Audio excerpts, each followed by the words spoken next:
Hello, welcome to your last session, the sixth session of the Bodyweight Strength Program for everyday endurance athletes. Congratulations for making it this far. If you've been able to do all these exercises and growing in your strength and your mobility, good for you. This stuff is, we're making it harder and harder throughout the time. Hopefully there's enough modifications where you're able to do this. So we have been starting with the squat and the sumo squats as you go. We're going to do this a little bit differently. We're going to start with the Turkish Get Up. And with the Get Up, we are simply going to be on our back. Start with our right hand up in the air and our right knee up in the air. Move your foot out so that it's off at a bit of an angle, all right? And I'm going to do this in different planes so you can see it. So my right hand is up in the air. My left hand is going to come out at about a 45-degree angle. Okay, so the first move is going to be taking my right shoulder and rolling it up and sideways so that I come onto my left elbow. So it's going to look like that. Okay, I'm pushing off of my right foot and coming up. All right, so it's kind of the key. If you hear voices in the background, people are outside of my little garage studio. So left hand here we go. We're going to push right foot, left hand, and come on up.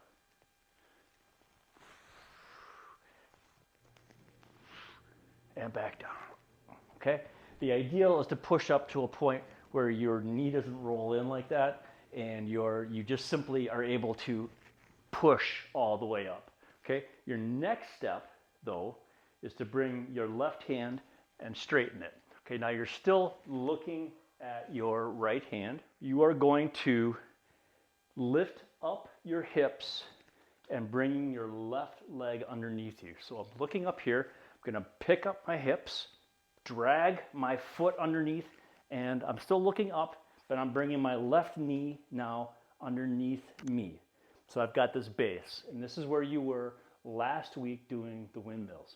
And now I'm going to roll up. Going to rotate my foot, and I'm going to step with my right and stand up. That was a lot, and that's going to be the majority. I mean, we're not going to do much else today, except, well, we are, but we're going to practice these a lot.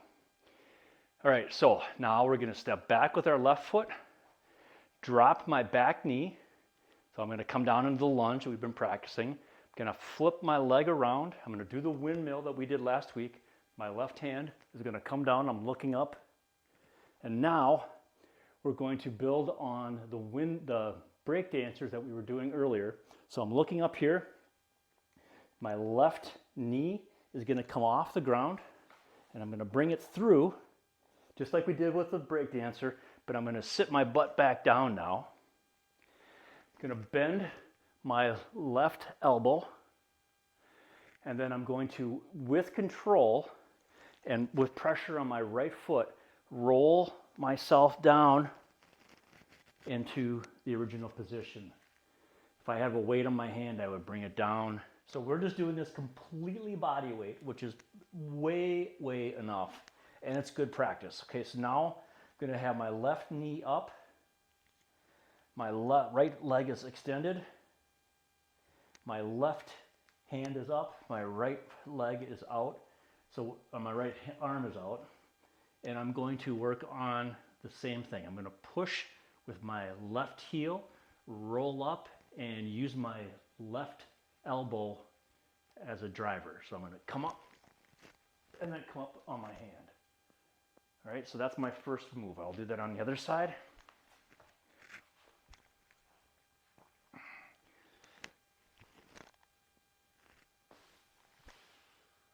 All right, now we're going to do that reverse break dancer. Bring in my leg, bring my knee underneath my shoulder. So that's going to be a key, is just adjusting your knee until it's underneath you. Roll up, bring your leg forward, and now you can look forward, push off with your back foot, and stand up. Come on down.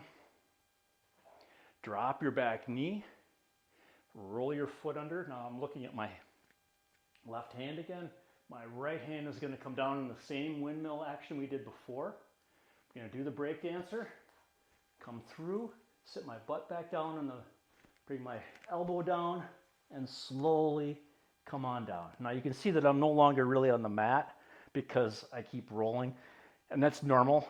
So this is things that you do on your carpet or on the floor where you've got some space to roll around. Next up is a wall sit, and I've got my handy garage door here, so this is gonna be great on my back. But that's the idea. Hopefully my daughter will not come home at this very moment and open the garage door. But we've done these forever.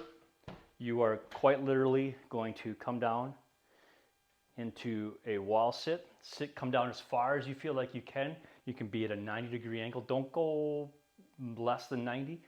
The fun part now is that you're gonna bring your arms up and then bring your arms down. Thumbs up, thumbs together, palms down, palms up, and just keep moving your hands, because A, it's good work for your shoulders, but B, it's also a distractor for the pain you're gonna start feeling in your quads as you do this work. I think in the first week we did sumo squats. So we're gonna bring those back again and really work on our heels so that we get more glute work. So legs are pretty wide, feet are pointing out, heels are in, and I'm just gonna sit back. And I am gonna work on being on my heels, so I'm bringing up my toes and I'm just sitting back here, and I'm just trying to squeeze my glutes as much as I can. I'm gonna hold it and then slowly come up. Now, you have some options in how you do this. You can come down very slowly, inhale, hold, and then come up quickly. This coming down slowly, the eccentric motion, when you're stretching out the back of your legs, that's when things get dicey. And then come up more quickly. You can simply hold it, which after you've done the wall sit with your arms, doing a sumo sit and holding that can be an adventure. We've done these before as well. We're going to do a plank push-up back to a downward dog. This time, however, we're going to add in a side plank. Okay, we're starting in a downward dog. We're gonna roll forward to a plank, and I'm gonna have my hands a little bit wider. Come down into a push-up, and then I'm gonna push up into a side plank.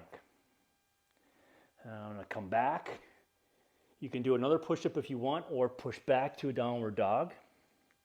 Roll forward, come into a push-up, roll into the side plank. Roll back, downward dog, roll forward, push-up, side plank, back, roll forward, push-up, and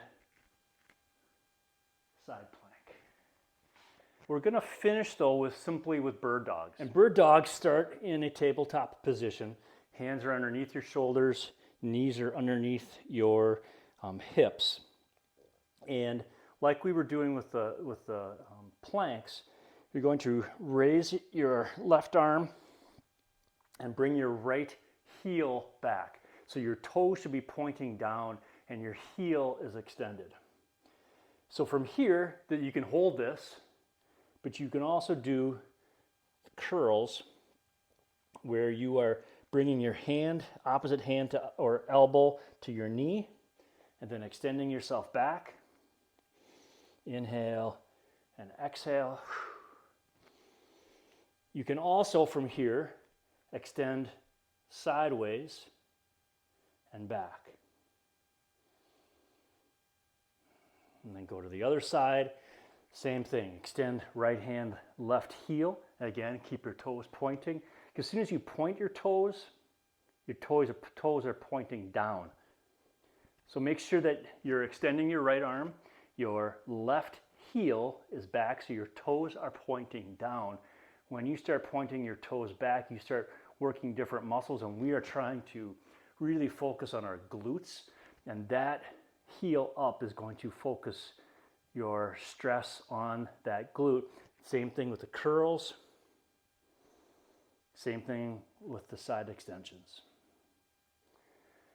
Well, that's it. That is the end of session 6. You now have a long list of body weight exercises to create isometric stress on your muscles to help you with your cycling, with your running, with your triathlon, your other endurance sports. If you have questions, please get on a virtual coffee with me. We'll talk them through. We'll check your form. That's part of what you paid for when you bought the program. Email, call me, let's talk, let's figure out what your needs are.